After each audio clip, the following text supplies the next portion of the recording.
We've got a pretty exciting programme of things we're doing, albeit it's very small, very contained, but I think it'll be good nevertheless. And we've got some very good actors, some wonderful musicians coming, and you know, so I'm excited about it.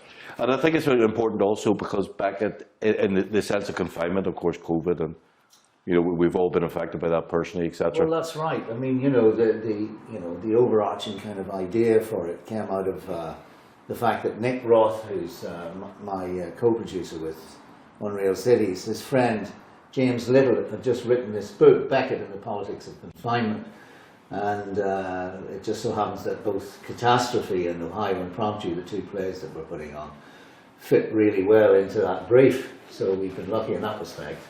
And then we have Ghost Trio and Words and Music, the Morton Feldman piece, which also you know, sit very nicely under that umbrella, if you like. So, and the other thing that, you know, many people might find a wee bit shy about coming to something which they'll see as elitist, or they'll see as something which is not for them. And of course, the way in which we're presenting this with the Toxteth Reservoir, going down to the Blackie and Chinatown, etc., is we're actually trying to take this to community because we're trying to break down those barriers.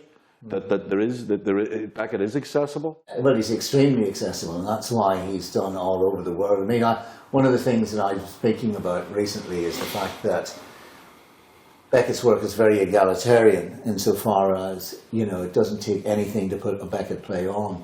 It's usually just two actors, a table, two chairs, and a hat, or a shoe, or a coat, and maybe one naked light bulb, you know, and that's why he speaks about the fundamentals of life, something that we don't necessarily engage with in the big materialistic world that we're kind of flying around in all the time.